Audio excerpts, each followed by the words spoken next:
परमात्मा को पाने तथा उसका वास्तविक लाभ प्राप्त करने के लिए पवित्र बाइबल में प्रमाण है कि प्रभु ने मनुष्य को अपना ही स्वरूप बनाया। 6 दिन में सृष्टि रचकर 7वें दिन विश्राम किया। कुरान शरीफ में प्रमाण है कि हजरत मोहम्मद को खुदा स्वयं कह रहे हैं कि मैंने तुम्हें उस परमात्मा की महिमा बताने के लिए भेजा है। वो परमात्मा कबीर है जिसने 6 दिन में सृष्टि रची तथा 7वें दिन तख्त पर जा विराजा। उसकी खबर किसी बाखबर से पूछकर तो देखो। कृपया अवश्य सुनिए जगत गुरु तत्वदर्शी संत रामपाल जी महाराज के अमृत वचन। जिस समय ये दास गांव-गांव में घर घर में जाके पाठ करते थे 3 दिन का, यानी 500 यज्ञ करते थे, फ्री ऑफ कॉस्ट, किसी से कोई पैसा नहीं लेता था क्योंकि दास सर्विस करता था। और जैसे सैटरडे संडे की छुट्टी होती थी उनमें जाकर के लाभ उठाता था। तो उस समय क्या होता था, हम सत्संग कर रहे होते थे, होली ये फाग आ जाता था, हम तो सभी वो परिवार भी जिसने उपदेश ले रखा, हम अपना आराम से भगवान का पाठ कर रहे हैं, अपना मंत्र जाप करें। और गांव वाले जैसे जो भगवान के मार्ग पर नहीं लगे हैं, और वो क्या करें, कीचड़ ठाव एक दूसरे मुंह पर फर, किसी का पिचकारी मारे। कोई गांव में तो और सिस्टम है, एक कोरडा बना लेते हैं घंटर सा, वो मारे एक दूसरे का हैं, और लाल लाल मुँह कर रखे बांदर कैसे सारन।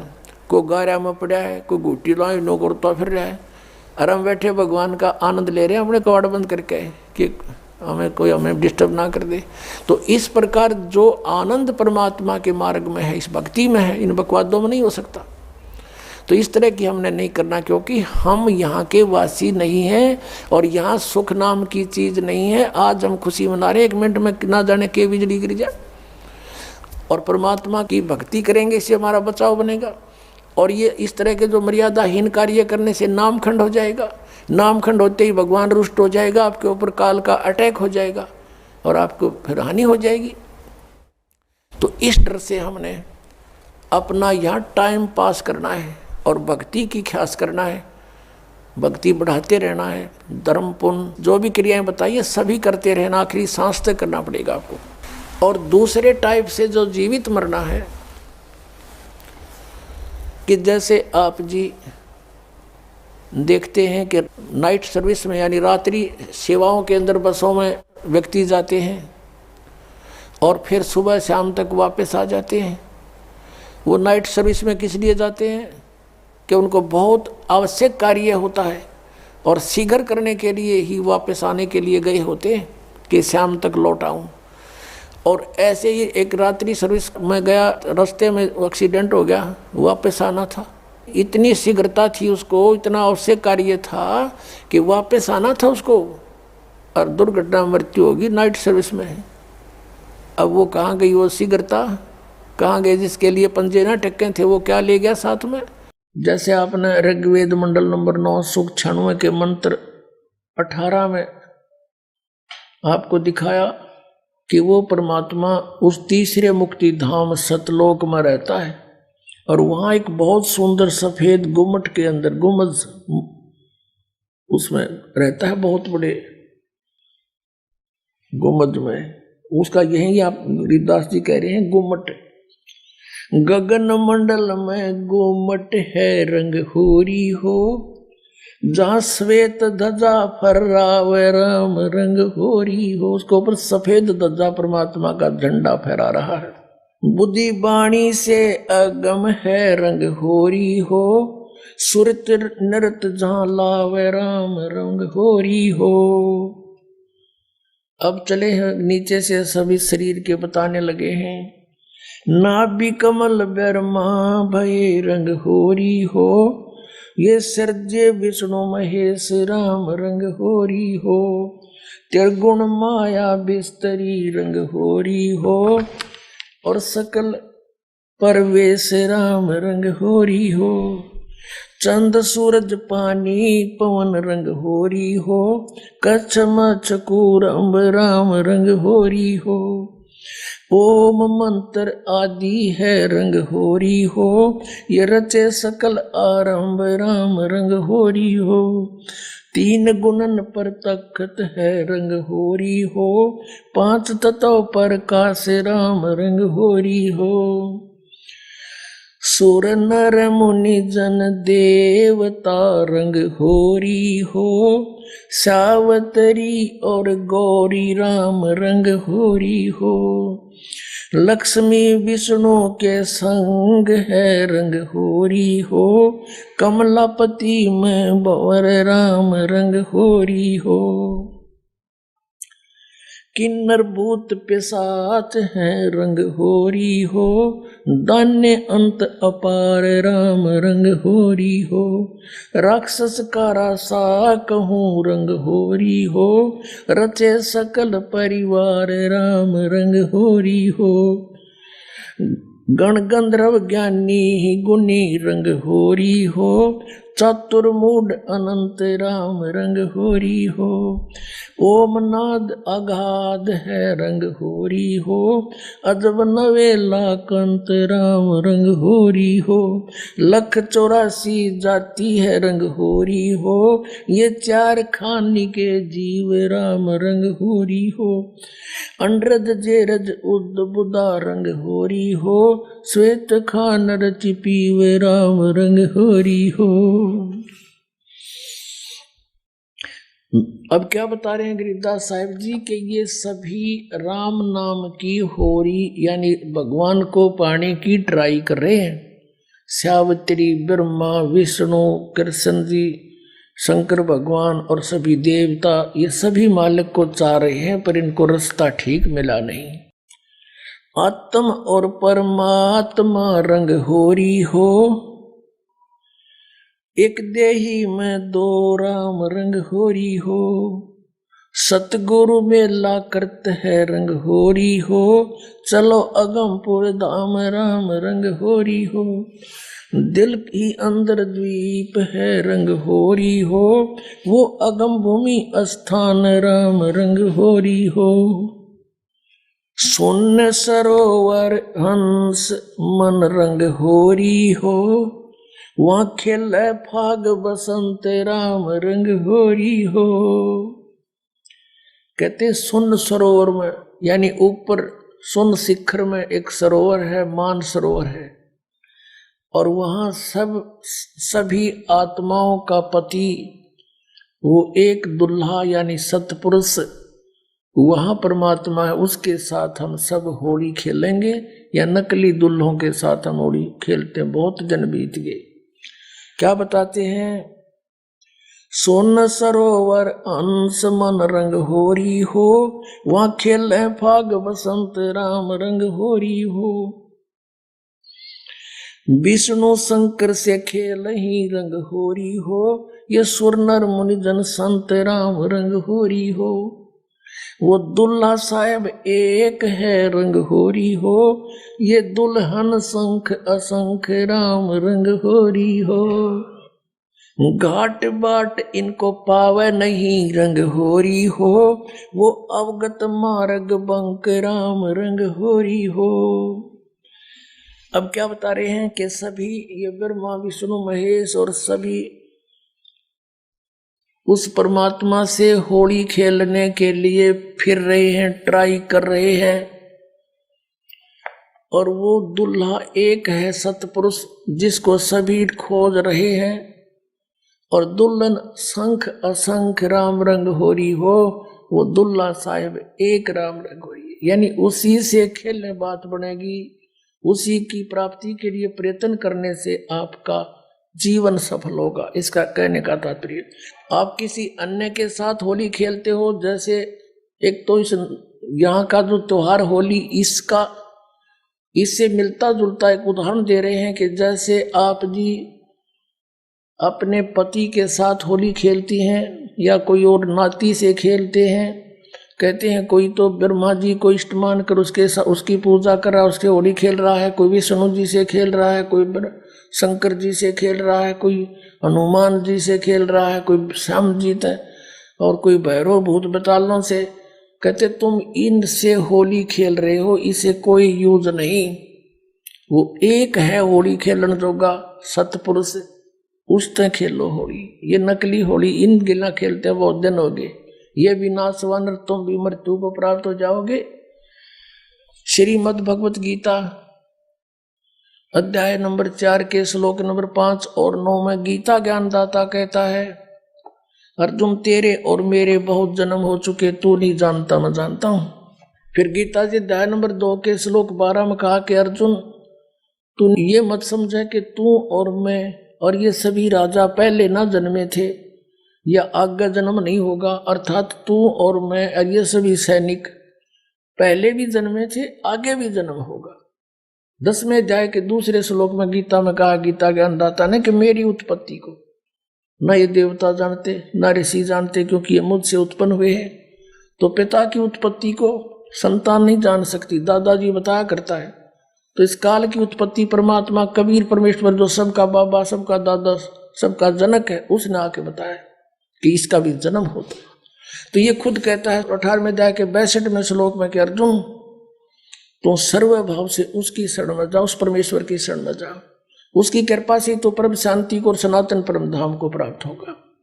अब उस दुल्हे की ऊपर सतलोक में साकार परमेश्वर की गरीबदास जी आंखों देखा क्या बता रहे हैं,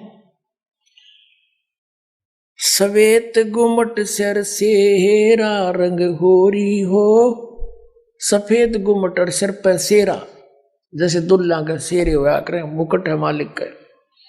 सवेत गुमट सिर सेरा रंग होरी हो, और जलक करण अनंत राम रंग होरी हो। सोन सलैली सैल है रंग होरी हो, पावन अटक पपील राम रंग होरी हो। कौन जुगत से पाई ये रंग होरी हो, सतगुरु के उपदेश राम रंग होरी हो। अब कहा कि कैसे उसको प्राप्त करें, कौन युगत से कौन साधना से उसको पावें, क्या युक्ति है उसके पाने की। उत्तर भी आप ही दे दिया कि सतगुरु कहे उपदेश राम रंग होरी हो, कि सतगुरु मिले और फिर वो आपको उपदेश दे। पुण्यात्माओं, ये अभिमान ना समझना, यथार्थ ज्ञान जानना कि इस पृथ्वी पर सतगुरु नहीं इस दास के अतिरिक्त, और सतगुरु बिना मोक्ष नहीं। अब ये झूठे गुरु भी हैं और ये अपने आप को सतगुरु भी कहलाते हैं। तो सतगुरु के कहने से, फीत लगाने से सतगुरु नहीं होते। जैसे कबीर परमेश्वर कहते हैं, खरना हो वह के हरि कबहू, सिंह की खाल उड़ाए। यदि गधे ने शेर की खाल उड़ा दे, वो शेर नहीं बन सकता, शेर जैसा जरूर दिखाई देता है। एक कुम्हार शरारती सा था, उसने किता एक शेर मरा पा गया, उसकी खाल तार ली, अपने गधे पर डाल दे और खेतों में छोड़ दे। खेतों में रखवाले रहते थे फसल के, वह चांदनी रात में उन्हें देखा कि वही कौन आ गया। पहले से सोचा कोई पशु आ गया, चल लठ लेकर गए। इतनी दूर से देखा चांदनी में शेर हवाई, सारे डांक ठोक दी, भाग गए गाँव में। अब वो छक्के खा के खेती अपने सामने सुबह सुबह वक्त से कुमार फिर आके ले जाए उसने। ऐसे कई दिन बीत गए, बहुत सा नुकसान भी हो गया। तो वो कहने लगे, अब गांव में चर्चा चली, आसपास के गांव में भी चर्चा गई कि भाई एक शेर आवे है और खेती घना नुकसान करे। और तो एक कुम्हार ने सुन ली, उसने सोचा भाई शेर खेती तो नहीं खा सकता, फसल तो खाता ही नहीं वो। फिर वो समझ गया कोई कुम्हार की जालसाजी है। उसने कहा भाई उस शेर को की पहचान तो मैं करवा दूंगा। तो गांव वाले बोले भाई कैसे, कि मेरे साथ चालो। वर्क वाले बोले ना भाई, रात के समय हम नहीं जाओ। उसने उनको समझा बुझा के तुम वृक्षों पर चढ़ जाइयो और मैं भी तेरे साथ चढ़ जाऊंगा, कुछ लीला करना चाहूँ, मेरी सहयोग दो। चल भाई, वो अपने 5-4 गधे आके ले गया उड़े और वो छोड़ दिए फसल तो बाहर बनी में थोड़ी सी दूरी पे, और वो चढ़ गए वृक्षों पर। अब उसको भी डाउट था कि सचमुच शेर हो। तो थोड़ी सी देर में वो शेर आ गया, सब लोगों को देखो वो आ गया, वो आ गया, वो खाने लग रहा, खेती फसल खाने लग गया। अब थोड़ी सी देर में वो गधे जो थे उन्होंने बड़े सुर अपने लागे हर हर कर हो। तो उधर से वो शेर कभी उठी कोकू कोकू की, वो भी ला गया वहां से हुचू करता हो उड़ा दिया, और वह खाल खोल उतर गई पड़ गई कितना हो, और भाईचारा में आगे खड़ा हो गया।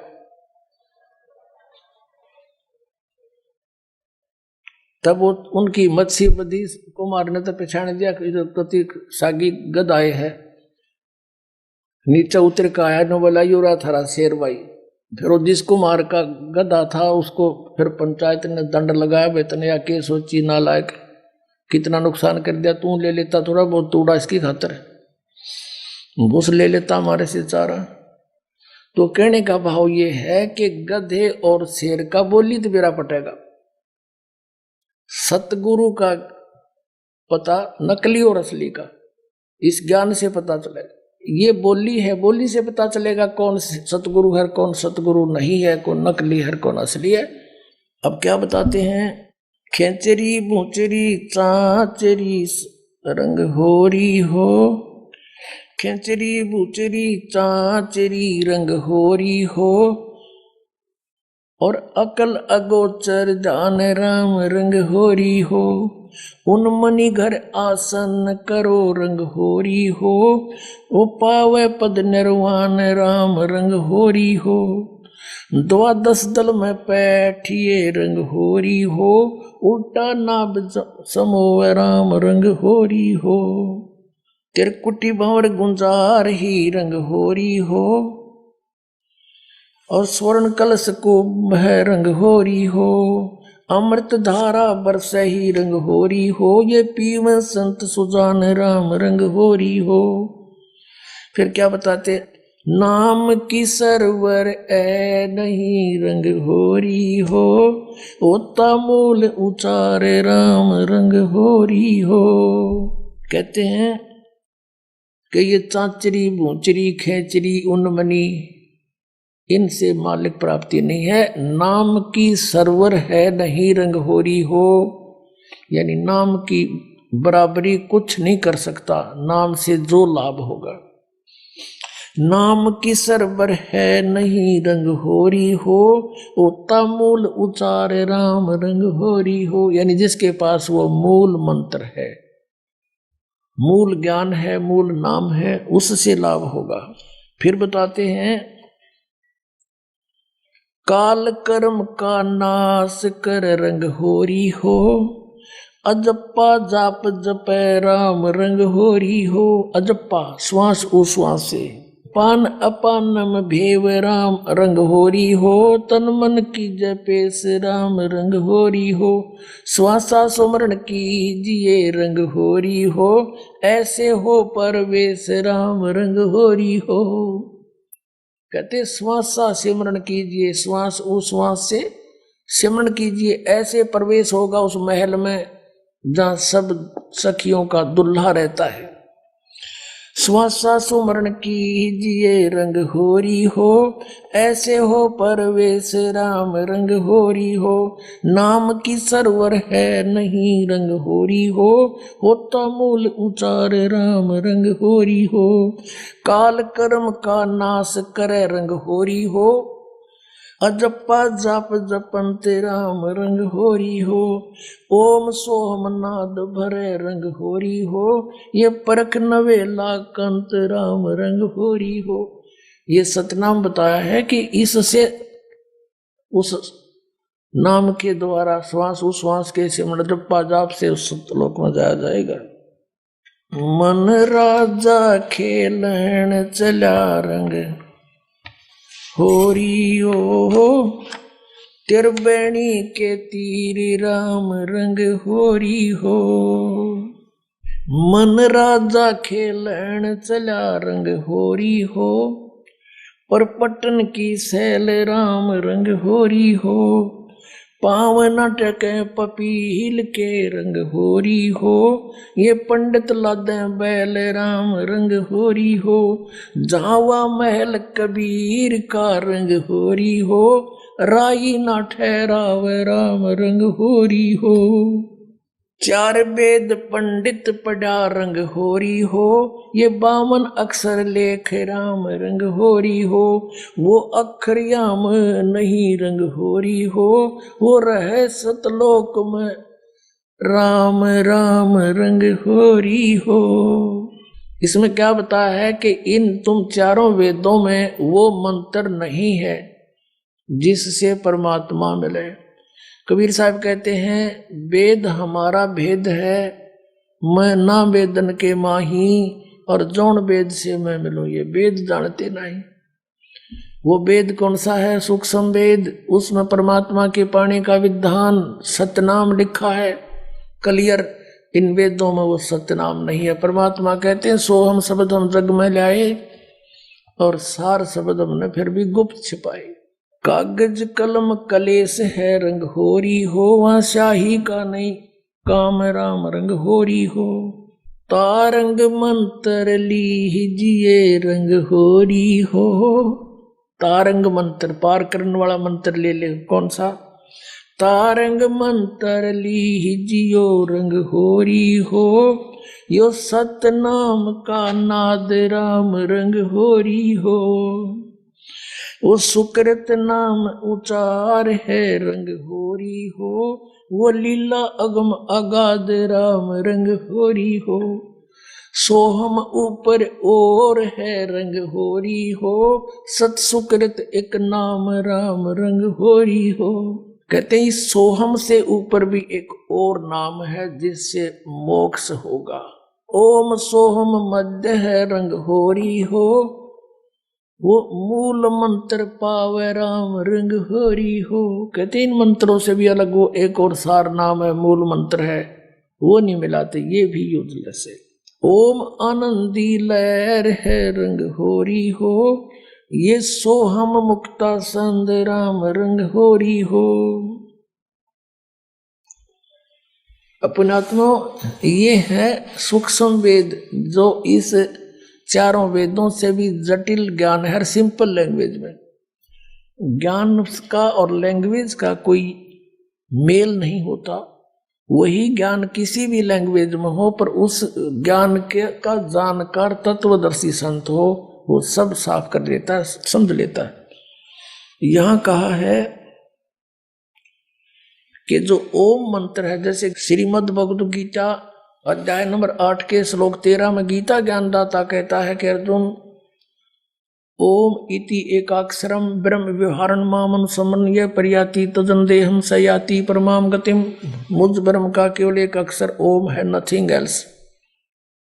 और जो इसका अंतिम सांस तक सिमरन करता हुआ शरीर छोड़कर जाता है तो परम गति को प्राप्त होता है। कौन सी परम गति? जो ओम से होने वाली परम गति है। ओम से कौन सी परम गति होगी? ब्रह्मलोक प्राप्ति होगा। ये ब्रह्म का जाप है। और ब्रह्मलोक में गए हुए प्राणी भी पुनर्वर्ती में है, जन्म मृत्यु होता है, ये पूर्ण मोक्ष नहीं होता। फिर ये कहता है कि तू सर्वभाव से 18वें अध्याय के 62वें श्लोक में कि तू सर्वभाव से उस परमेश्वर की शरण में जा, उसकी कृपा से परम शांति को, सनातन परम धाम को प्राप्त होगा। अपने विषय में कहता अर्जुन तेरे और मेरे बहुत जन्म हो चुके, तू नहीं जानता मैं जानता हूं। चौथे अध्याय के 5वें और 9वें श्लोक में। गीता जी अध्याय नंबर 2 के 12 में, गीता अध्याय नंबर 10 के 2 में। और फिर 15वें अध्याय के 1 से 4 का निष्कर्ष है कि उल्टे लटके हुए संसार रूपी वृक्ष है ये, इसके सभी विभाग जो बता देगा वो तत्वदर्शी संत है। उसके पश्चात परमेश्वर के उस परम पद की खोज करनी चाहिए, जहां जाने के बाद साधक फिर लौटकर कभी संसार में नहीं आते, उनका पूर्ण मोक्ष हो जाता है।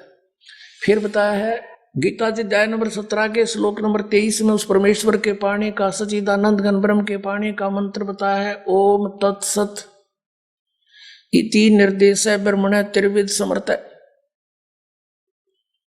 ब्रह्मण माने सच्चिदानंद घन ब्रह्म, सच्चिदानंद घन ब्रह्म यानी परम अक्षर ब्रह्म। सातवें अध्याय के 29वें श्लोक में गीता ज्ञानदाता कहता है कि अर्जुन, उस तत्परम से परिचित, सारे अध्यात्म ज्ञान से परिचित, सब कर्मों से परिचित प्राणी साधक केवल जरा और मरण से छूटने का ही प्रयत्न करता है। वो यहाँ की किसी वस्तु की इच्छा नहीं रखता। 8वें अध्याय के प्रथम मंत्र में गीता ज्ञान दाता से अर्जुन ने प्रश्न किया, फिर किम तत्परम पुरुषोत्तम, कि हे कृष्ण वो कौन है फिर तत्परम, बता मेरे को। 8वें अध्याय के 3 श्लोक में गीता जी में कहा कि वो परम अक्षर ब्रह्म है। गीता अध्याय नंबर 15 के श्लोक नंबर 16 और 17 में 3 पुरुष बताए, एक सरपुरुष एक अक्षर पुरुष। 15वें अध्याय के 16वें श्लोक में 2 पुरुष, क्षर पुरुष अक्षर पुरुष, ये दोनों नाशवान, इनके अंतर्गत जितने प्राणी वो भी नाशवान। जीवात्मा किसी की नहीं मरती, तो अंडरस्टूड है। फिर 15वें अध्याय के 17वें श्लोक में स्पष्ट किया है कि उत्तम पुरुष है तू अन्य, और परमात्मा थी उदारते, ये लोग तेरे में आविश से विवर्ती अवे ईश्वर है। वो परम अक्षर ब्रह्म है तीसरा, सरपुरुष अक्षर पुरुष तो 16वें श्लोक में, और उत्तम पुरुष इन 16वें श्लोक में वर्णित दोनों सरपुरुष और अक्षर पुरुष से कोई और है। वो परम अक्षर, वो उत्तम पुरुष वो है परम अक्षर, परम अक्षर ब्रह्म जो 8वें अध्याय के 3 श्लोक में जिसके विषय का, और वही परमात्मा कहलाता है। वही तीनों लोकों प्रवेश करके सबका धारण पोषण करता है, वो है अविनाशी परमात्मा परमेश्वर। तो गीता जी अध्याय नंबर 17 के श्लोक नंबर 23 में इन 3 पुरुषों का मंत्र न्यारा न्यारा बताया। अपनात्मा हमने जैसे जल पाना है, जल पाना है, हम पूजा जल की कर रहे हैं, वो कैसे मिले, कौन से औजार हैं जो जल प्राप्त हो। जमीन में जल है तो हैंडपंप लगाने का सारा जो इंस्ट्रूमेंट है वो सारे लाने पड़ेंगे, और फिर वो कोई पूजा नहीं कर रहे हमें, वो तो हम पूज्य वस्तु को पाने के लिए मेहनत कर रहे हैं, मजदूरी साधना कर रहे हैं। तो उस परम अक्षर ब्रह्म को यानी सच्चिदानंद घन ब्रह्म के पाने का ओम तत् सत यानी उस सतलोक में जाने का, उस परम पद में, परमेश्वर के उस परम पद में जाने का, जहां जाने के बाद फिर कभी लौटकर संसार में नहीं आते, वो ये साधन है, ये साधना है। ये ओम तत्सत कोई पूजा नहीं या मजदूरी है उस जल के पाने के लिए। ओम ब्रह्म का, सरपुरुष का, इस ओम नाम के जाप से 18वें अध्याय के 66वें श्लोक में ये ब्रह्म गीता ज्ञानदाता श्री कृष्ण में प्रवेश करके बोल रहा है। ये कहता कि सर्वधर्मान परित्यज्यमाम एकम शरणं व्रज, मेरे सतर की जो पूजाएं हैं ब्रह्म सतर की, उनको मुझे छोड़ दे, और उस एकम माने उस सर्वशक्तिमान जिसका बराबर दूसरा नहीं है उसके पास जा, फिर मैं तुझे सब पापों को छोड़ दूंगा, मुक्त कर दूंगा, तू चिंता ना करे। अब हमने किसी का कर्जा ले रखा है, कर्जा उतरा नहीं तो उसने मजदूर बना लिए, और हमारा किसी अच्छे साहूकार से जो है ना मेल हो गया और उसने उसका कर्जा दे दिया, अगले भाई छोड़ इसको मैं ले जाता हूँ, वहां मजदूरी करें, तेरे वहां बैठा दिया पंखे के तले नीचे कलम जो आके ले बेटा कराड़ा बढ़िया नौकरी दोगुना दूंगा तनख्वाह तुझे, तो वो आप पे छोड़ देगा, फिर मजदूरी नहीं कराएगा, उसका पैसा मिला। तो हम ओम नाम के जाप को, ब्रह्म के जाप को, ब्रह्मलोक में नाश कराते थे इस कमाई को, और ये 500 यज्ञ जो करते थे ये भी यही उसी ब्रह्मलोक में खा लेते थे देवता बनकर। तो अब हम इस ओम इन मंत्रों के प्रतिफल में कुछ नहीं लेंगे, इस तरह इसकी पूंजी नो की नो दे देंगे, अक पकड़े अपनी तो छोड़ मारा पीछा। 18वें अध्याय के 66वें श्लोक का ये अर्थ है कि गीता ज्ञानदाता कहता कि मेरे सतर की सभी धार्मिक पूजाएं सर्वधर्मान परित्यज माम एकम शरणं व्रज, मेरे सतर की सब पूजा मुझे छोड़ दे, उस एक जिसके बराबर दूसरा नहीं, उस परम अक्षर ब्रह्म की शरण में जा। और इन्होंने व्रज माने आना कर रखा सारे अनाड़िया ने, किसी ने कख का पता नहीं था, सारा सदग्रंथों का अनर्स कर डाला, भोली जनता को गुमराह कर दिया। और इंग्लिश वर्ड का अर्थ गो हो कोई, उसका अर्थ कोई कम कर दे, आना कर दे, कितनी बुद्धिमता करी उसने। वर्ज माने जैसे गो माने जाना होता है, इंग्लिश वर्ड है, और उसका किसी सेंटेंस को ना समझ के अनुवाद करता, उसका अर्थ आना करता है, तो वो महामूर्ख है। किसी भी सर्कमस्टांस में गो बीन कम आना नहीं हो सकता। अरे न कर रहा क्या, या थोड़ी सी एक झलक दिखानी पड़ेगी, अब पता चलेगा ज्ञानी और अज्ञानी का, सतगुरु और झूठे नकली और सच्चे सतगुरु का। ये है श्रीमद् भगवत गीता। गीता प्रेस गोरखपुर से प्रकाशित, अनुवाद करता है जय दयाल गोविंद का। अब हम आपको श्रीमद् भगवत गीता अध्याय नंबर 18 का श्लोक 62 दिखाएंगे। गीता अध्याय नंबर 18 श्लोक नंबर 62 में क्या कहा है कि हे भारत, सब प्रकार से उस परमेश्वर की शरण में जा, उस परमात्मा की कृपा से ही तू परम शांति को और सनातन परम धाम को प्राप्त होगा। अब यहां तो ये लिख गए गच्छमानि जा, इसका सब नबेरा था गच्छमानि जाना, तो नहीं छुपा सके। आगे देखो अध्याय नंबर 18 का और श्लोक नंबर 66 देखते हैं। इसमें लिखा कि सर्व धर्मान प्रीतज माम एकम शरणम वर्ज, ये वर्ज शब्द है। अहम तवा सर्व पापेभ्या मोक्षामि मा शुच, ये गीता ज्ञानदाता कहते। इन्होंने क्या अनुवाद किया है कि संपूर्ण धर्मों को अर्थात संपूर्ण कर्मों कर्तव्य कर्मों को मुझ में त्याग कर तू केवल एक मुझ सर्वशक्तिमान सर्वधार की शरण में वर्ज माने आ जा। ये देखा बैठा रखे ने, मैं तुझे संपूर्ण पापों से मुक्त कर दूंगा, तू शोक मत कर। अब ये कह मेरी शरण में आ जा। गीता जी अध्याय नंबर 2 के और श्लोक नंबर 7 में अर्जुन तो पहले कहे मैं तो आपकी शरण में हूं और मेरी बुद्धि इस काम करना छोड़गी।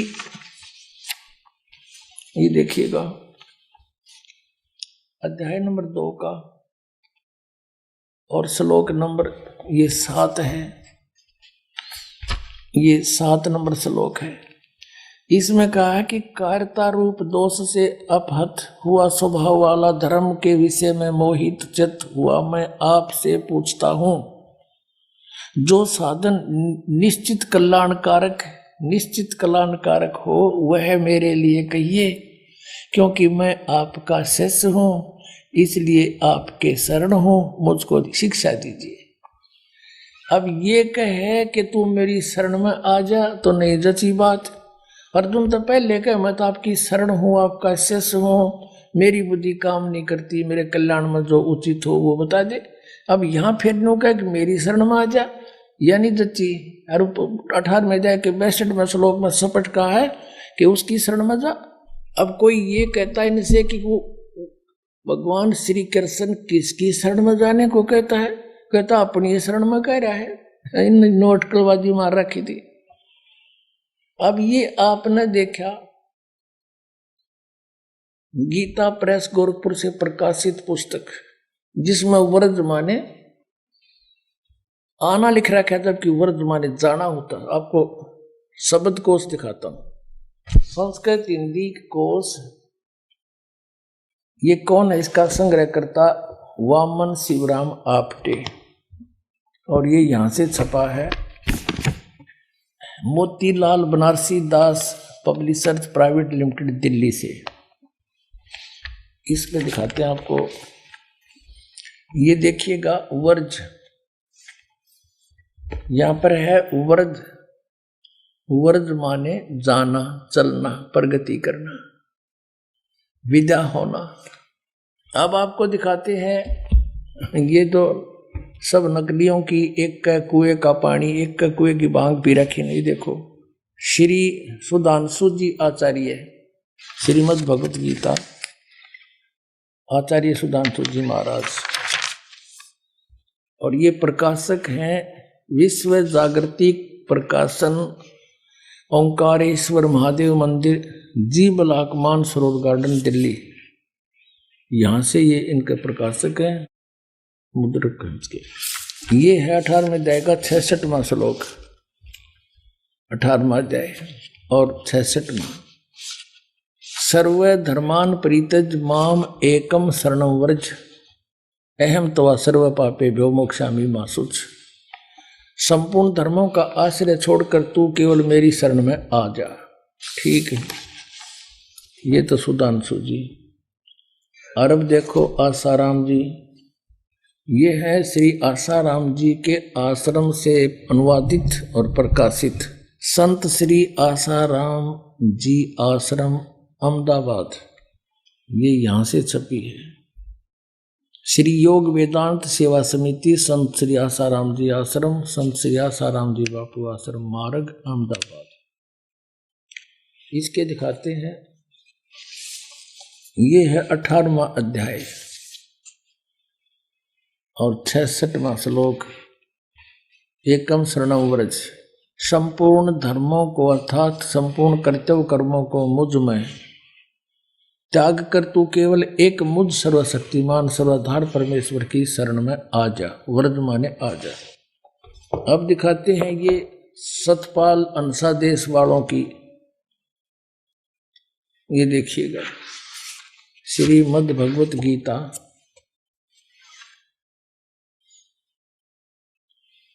अनुवादक हैं ब्रह्मलीन महात्मा सत्यानंद, महात्मा सर्वज्ञानंद आदि, संपादक अंसादेश, प्रकाशक मानव उत्थान सेवा समिति 2/12 पंजाबी विभाग नई दिल्ली से। ये इनके मुद्रक हैं Rajeshwari photo states private limited Delhi.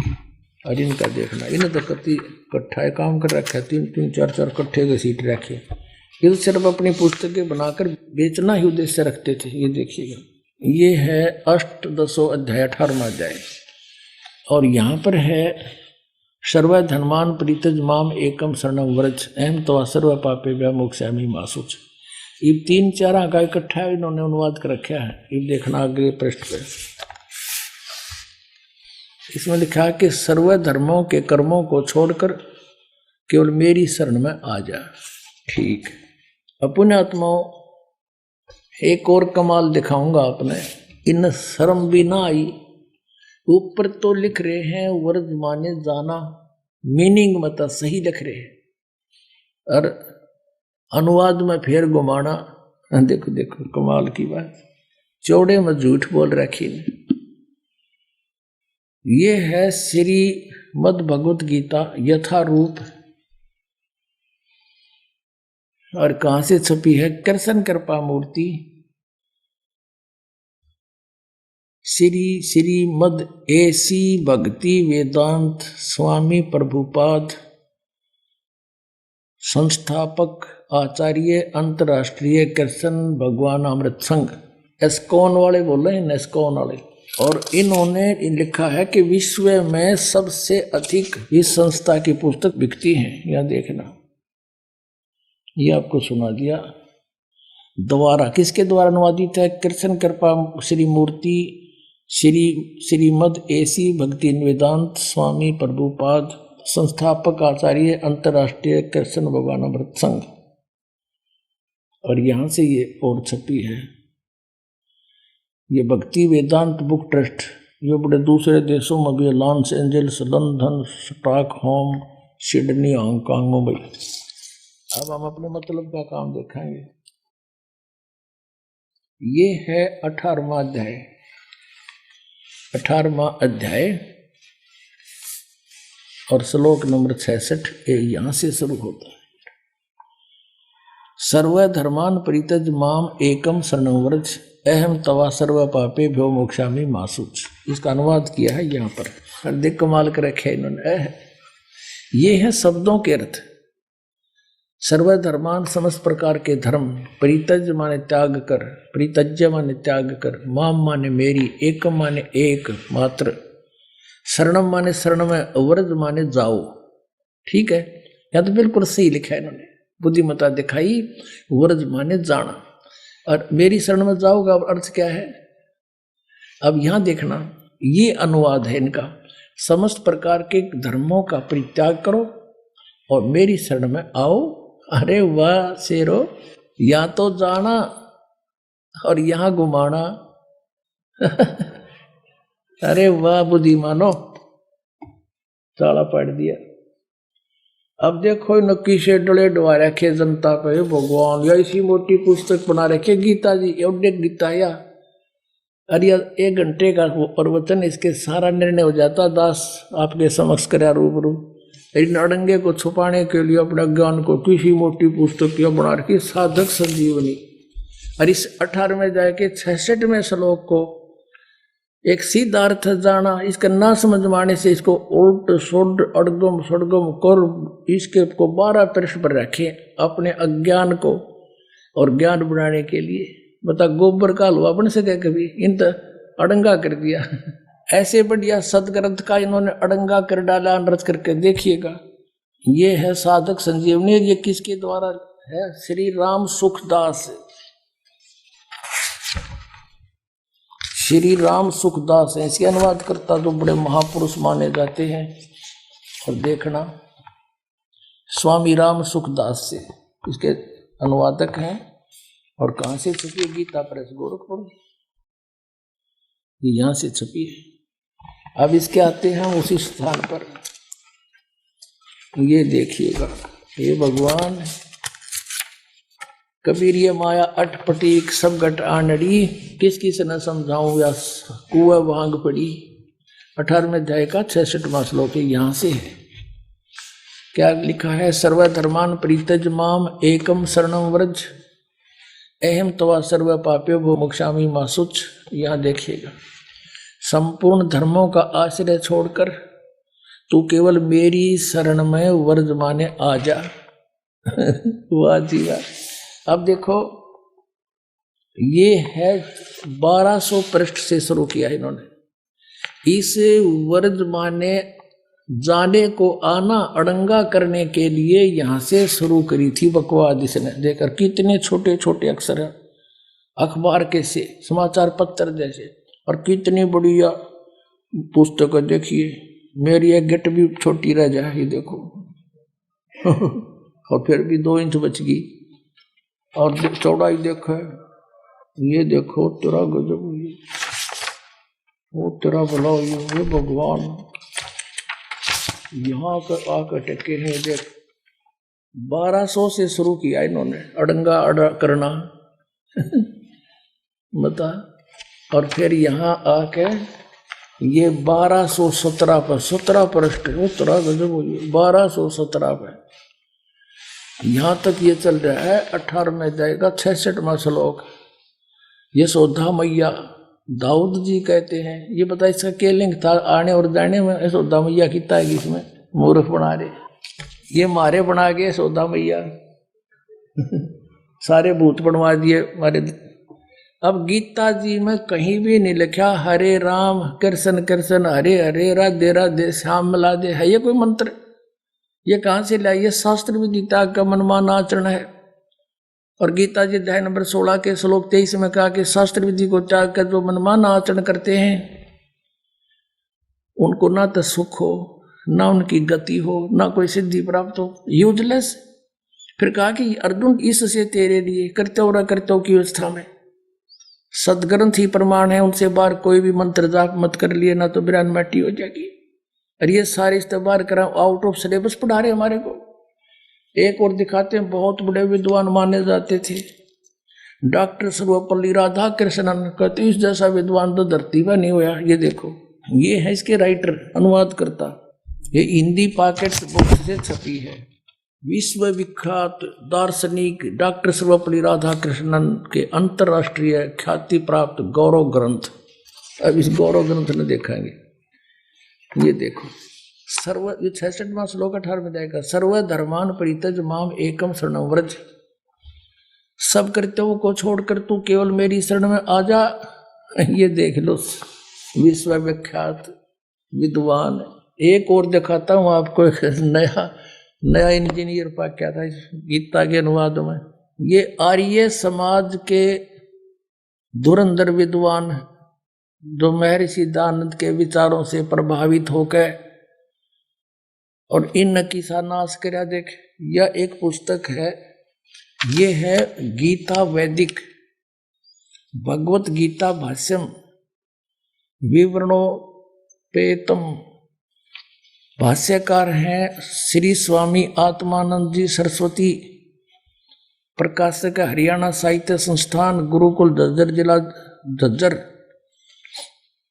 और ये इनका आचार्य प्रिंटिंग प्रेस, दानंद मठ, रोहतक से छपी है। अब इसने किसा नाश कर रखा है, दिखाऊं।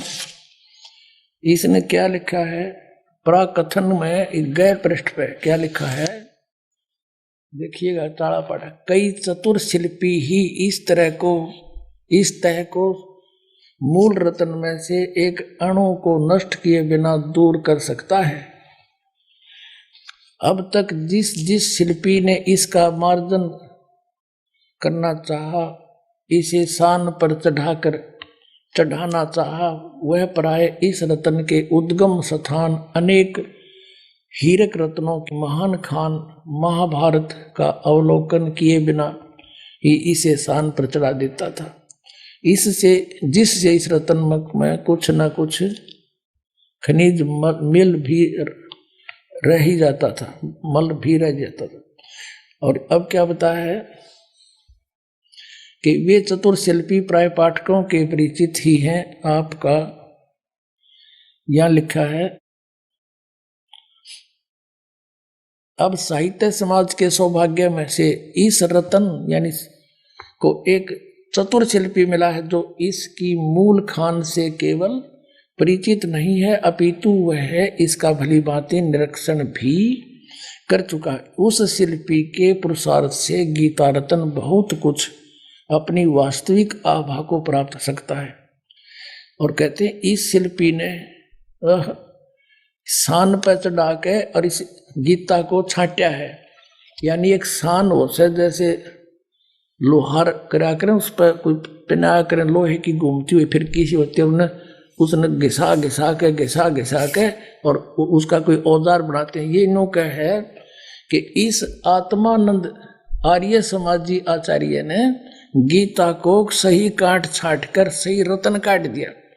इसने 700 श्लोकों में से 200 श्लोक सेलेक्ट किए। नो कहे ये 200 श्लोक हैं बस ये गीता में, बाकी तो रिजेक्टेड है।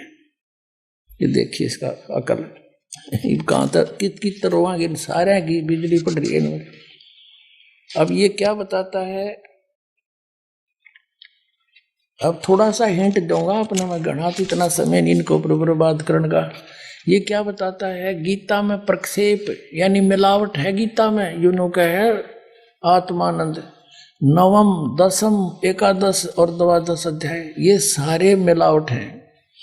9वें अध्याय के प्रथम श्लोक को छोड़कर और 9वां 10वां और 11वां और 12वां सभी अध्याय प्रक्षिप्त हैं, इनमें मिलावट से। अच्छा ये देखिए 13वां अध्याय, इसमें 13वें अध्याय के प्रथम से लेकर 6 श्लोक प्रक्षिप्त है। ये तो मिलावट से, बाकी ठीक से। अब चतुर्दश अध्याय का 14वां अध्याय, 14वें अध्याय में दूसरा तीसरा और चौथा श्लोक प्रक्षिप्त है, बाकी ठीक है। अच्छा और देखिए इसमें पंचदश अध्याय, इसमें पंचदश अध्याय 15वां अध्याय सारा ही नकली है। वारे शेर, अब इसने काट कर या बना दी पहलवान ने, देख या गीता बना दी। इसने तो इसी मोटी बनाई थी या बालक पर भी ना उठे, यू चला ठीक करने, इसने बना दिया कॉमिक्स। नौकैया ओके है। एक राजा ने मकान बनाना था, एक मंत्री की ड्यूटी ला दी वजीर की। वजीर ने बहुत बढ़िया कारीगर ढूंढा, खाती कारीगर, उससे कहा भी तो बढ़िया मकान बना दे राजा का, और ओके सामान ला दिए, पैसे की चिंता मत करना, कहते मेरा बड़ा हट मरवा दे। मिस्त्री बोला जी ठीक है। वो ला बढ़िया अपने लकड़ी सतीर बढ़िया बढ़िया छाट कर क्या के चंदन के,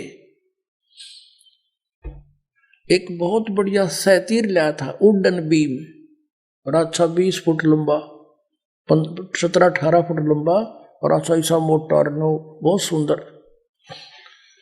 और कड़ी वड़ी ले आया, और रात तय लाग गया चढ़ाई करने।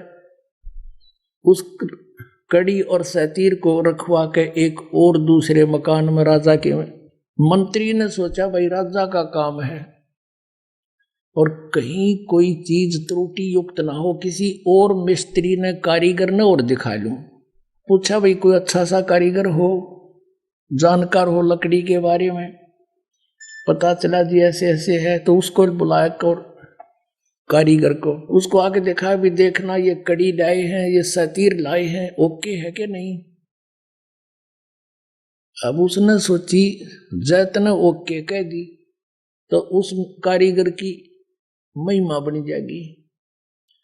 ने बोला जी इस सतीर में तो बहुत नुक्स है, ये तो देख गुणिये में कोनी नो और नो है। अब वजीर ने सोची भाई बात बिगड़ गया तो फिर राजा डांट मारेगा। ने बोला जी इसने गुणिये में कर दे। वो रंदा ले रहा था साथ में, दे गदाए गद, दे गदाए गद, एक एक इंच तार दिया चारों तरफ से। ने बोला जी देख, वो चमक गया। और वजीर ने सोचा भाई जमात तो बहुत बढ़िया बन गया भी था। उसने सोची एक और ने दिखा लो, कदे फिर भी चूक रहेगी वो, एक और ढूंढ लिया बढ़िया सा। उसने पूछा भाई वो सतीर ठीक है? बोला ना जी तो कति खराब है, बांगा टेढ़ा है। बोला वह कर ठीक है। अब 2-2 इंच वो उतार गया, दे गदा गदा, दे गदा। उसने सोचा भाई एक और दिखा लो, तो लग गया था। वो तीसरा बुलाया, उसने पूछा, बोला जिसमें तो बहुत नुक्स है। बोला वह कर ठीक, वो भी फंड गया, 2-2 इंच वो उतार गया। कहने का भाव ये है, वह कड़ी बना के धरती सतीर की, उस उड्डन बीम की कड़ी बनेगी चारों तरफ से छोल छोल के। अब उस राज ने जो लाया था खरीदवा के सारे सामान अपने हिसाब से, उसने जब छत लेवल पे पहुंच गई दीवार, तब मजदूरों से कहा भाई वो सतीर लाओ पहले उठा के। वो गए सतीर ने, बोला 8-7 जने जाओ। वो 10-12 भेजे मजदूर, वह गए। बोला मंत्री जी सतीर बता। बोला यो खड़ी उधर है भाई। उन्हें एक जना जाओ उठाए। अब वो कारीगर ने कह रहा सतीर नहीं लाए, तुम खाली आने लग रहे। बोला यो ले रहे। अब वो उसका जच्चा क्यों कर सतीर इतना होया करे। वो फिर वहां गया जहां पर रखा हुआ था, वहां देखा वो पड़ा बुरा दानेरा, वो छोड़ रहा क्या। फिर मंत्री जी से बात करी, कहने लगे जी उस सतीर का यू किसने के कर दिया। ने बोला रे वाह भाई वाह, तू अच्छा आदमी, मन मरवा हो क्या, ये सारा बिगाड़ रखा था, ये ओके ओके करवा दिया। तो इस वैद्य की ताले अंदर सतीर की कड़ी बना दी, ओके कर दिया यो। आइए अब हम उन श्रद्धालुओं के अनुभव जानते हैं जो जगत गुरु तत्वदर्शी संत रामपाल जी महाराज जी से दीक्षा प्राप्त कर चुके हैं तथा उनके द्वारा बताए गए भक्ति मार्ग पर चल रहे हैं। नमस्कार सर। नमस्कार सर जी, सत साई। सर क्या नाम है आपका? मेरा नाम बालू रामदास, तहसील राजपुर, जिला बड़वानी, एमपी से। सर संत रामपाल जी महाराज जी से आपने नाम दीक्षा कब ली? 22/9/2013 में ली। सर संत रामपाल जी महाराज जी से नाम दीक्षा लेने से पहले आप क्या भक्ति साधना करते थे? मैं सर भगवान विष्णु और शंकर भगवान की पूजा अर्चना करता था, और इसके अलावा हाँ मैं सिरवी समाज से विलोम करता हूँ। हमारी आई माता है, और जहाँ भी सिरवी समाज के मतलब गांव है वहाँ एक आई माता का मंदिर है, उस देवी की पूजा अर्चना करते थे। और जहाँ भी मतलब जैसे शिवरात्रि हुई, तोरणमाल जाना, ओंकारेश्वर जाना, जगह जगह मतलब जाना और भक्ति करना। और जैसे श्रावण महीने में जैसे औरतें उपवास रहती थी, तो भी उसके साथ में मैं भी उपवास रहता था, ओम नमः शिवाय का जाप करता था और खूब भक्ति करता था। वहाँ परिक्रमा देता था, जहाँ भी मंदिर हो वहाँ। महाकुंभ में भी जाता था, उज्जैन मतलब सिंहस्थ का मेला था, वहाँ भी जाता था। और वहाँ से मतलब कोई को महात्मा को, मैं बहुत दुखी था तो महात्मा से बोलता था कि मेरा कैसा होगा। पहले तो गांजे की पुड़िया लाओ ऐसे बताते थे, तो फिर मैं वो गांजे की पुड़िया भी ला के देता था और उनके पैर भी दबाता था। सर इतनी आप भक्ति साधना कर रहे थे, आप व्रत भी करते थे, भूखे रहते थे और बहुत सारे देवी देवताओं की भक्ति कर रहे थे, ये भक्ति साधना करने से आपको क्या लाभ हुआ सर? ये कुछ नहीं लाभ हुआ, मैं तो दिन पर दिन दुखी होता गया। जैसे मेरी पहले तो 2 महीने बीमार हुई, वो मतलब 2 महीने तक मतलब ऐसे बोली नहीं, मेरे को चम्मच से खाना खिलाना पड़ता, मेरे को भी नहीं पहचानती थी वो। और वो कई करके मतलब जैसे तैसे ठीक हुई तो पिताजी को लकवा मार गया। 2 साल उनको गुजरात, बालासिनोर तांत्रिकों के पास ले गए, कोई आराम नहीं लगा और उनकी डेथ हो गई। और पिताजी की डेथ होने के बाद में माताजी को चमड़ी कैंसर हो गया। हम इतनी देवी देवता की पूजा करते हुए भी इतने दुखी थे कि मतलब कोई सुख का तो कोई पूछो ही मत, कुछ हो नहीं रहा था। और फिर उसके 1.5-2 साल बाद में माताजी को भी इंदौर हॉस्पिटल में और तांत्रिकों पास ने सब बताया, पर कोई आराम नहीं लगा, उनकी भी डेथ हो गई इतनी पूजा अर्चना करते हुए भी। और जो बहन थी उसका ऑपरेशन हुआ उसके ससुराल में, तो वो मतलब टाके नहीं जुड़े, उसका पेट जुड़ा ही नहीं है सर जी। उसका जोधपुर में हॉस्पिटल में मतलब ऑपरेशन हुआ और वो मृत्यु को प्राप्त हुई। सर आपने बताया कि आपके माता पिता भक्ति कर रहे थे, आप भक्ति कर रहे थे, और ये भक्ति करते करते आपके माता पिता और यहाँ तक कि आपकी बहन भी मृत्यु को प्राप्त हो गई। फिर सर आप संत रामपाल जी महाराज के शरण में कैसे आए सर? ये सर ऐसा है कि मतलब मेरे छोटे भाई ने प्रवचन सुने, टीवी में देख रहा, चैनल बदल के, तो पीली पट्टी पर जो नंबर आ रहे थे उस पर मैसेज कर दिया, तो ज्ञान गंगा हमारे घर आई। मेरे घर में उस किताब को खोला, पोस्ट द्वारा आई थी, और ये ज्ञान गंगा पढ़कर मेरे को उत्तेजना में सदगुरु रामपाल जी गुरु महाराज से नाम दान लूँ। मैंने मतलब 22/9/2013 को बरवाला में जिला हिसार सदगुरु रामपाल जी गुरु महाराज से नाम दीक्षा ली और मेरा आध्यात्मिक जन्म हुआ उस रोज से। संत रामपाल जी महाराज जी के शरण में आने के बाद आपको क्या लाभ प्राप्त हुए सर? इनसे तो सर जी मेरा मतलब बहुत लाभ हुआ। जैसे अस्पताल का खर्च बचा मेरा, और जो बीमारियां थी मतलब वो अब नहीं है, और आराम से भक्ति करते। और मेरे भगतमती को जो मतलब काश्तकार है, हम मतलब कमर से झुककर काम करते थे, तो उसमें नाक से पानी गिरता था, तो रात में सोते थे तो इतनी छींकें आती थी, 1.5-2 घंटे तक छींक करते थे। तो फिर हमारे साले साहब को पूछा, उनको भी ये शिकायत थी, तो ये उनका नाम किशन लाल जी है, तो उन्होंने बताया कि भाई तुमको तो ऑपरेशन होगा, नाक में मस्से बढ़ जाते हैं। तो मेरा बॉम्बे हॉस्पिटल में, इंदौर में मतलब 4 बार ऑपरेशन हो चुका है। मस्से मतलब ऑपरेशन कराता और मस्से फिर बढ़ जाता, फिर ऑपरेशन करवाना पड़ता था। तो मेरे भगतमती ने बोला कि मैं तो सम्राट की शरण में हूँ, सदगुरु रामपाल जी गुरु महाराज की परमात्मा की शरण में हूँ, मैं तो ऑपरेशन तो क्या एक गोली भी नहीं खाऊं। और सच मानिए सर जी के मतलब उन्होंने एक गोली भी नहीं खाई और आज बिल्कुल भले चंगे हैं। मेरे मतलब शुगर भी थी, और वो मतलब सदगुरु रामपाल जी गुरु महाराज की शरण में आने से वो शुगर भी है, मतलब मेरे को गोली लेने की भी नहीं जरूरत थी। पहले मैं ग्लीम स्टार M1 खाया करता था खाना खाने के पहले, अब वो खाने की जरूरत नहीं है। और मेरे जो है मतलब हड्डियों में दर्द रहता, जॉइंट में, मेरे को निरोबियान और एक वो क्या डायनाफार 2 इंजेक्शन लगते थे 4 रोज में। परमात्मा की दया से सदगुरु रामपाल जी गुरु महाराज से वो इंजेक्शन भी मेरे बंद हो गए। आज मैं दिन भर काम कर सकता हूँ खेत में। सदगुरु रामपाल जी गुरु महाराज की कृपा से यहाँ आने के बाद में ये नशा पता सब मेरा छूट गया, जबकि इतने कोशिश करने के बावजूद मैं नशे से एक पल भी दूर नहीं रहने पा रहा था।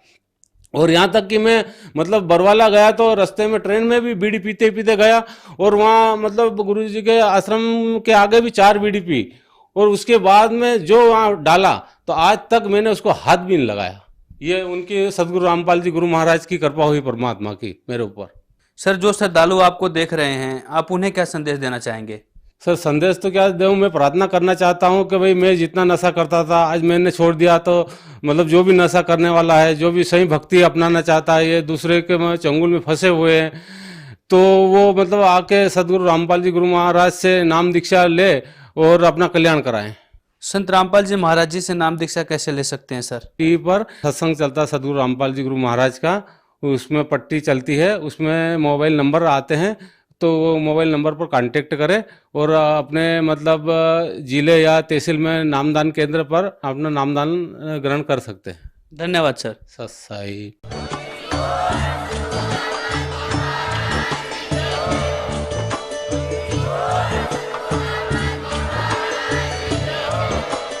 आप सुन रहे थे जगत गुरु तत्वदर्शी संत रामपाल जी महाराज जी के मंगल प्रवचन। अधिक जानकारी के लिए विजिट कीजिए हमारी वेबसाइट www.jagatgururampalji.org। संत रामपाल जी महाराज जी के शुभ आशीर्वाद से पूरे विश्व भर में 500 से भी ज्यादा नाम दीक्षा केंद्र हैं, जिन पर संत रामपाल जी महाराज जी द्वारा ऑनलाइन निशुल्क नाम दीक्षा दी जा रही है। अपने नजदीकी नाम दीक्षा केंद्र का पता करने के लिए संपर्क करें 8222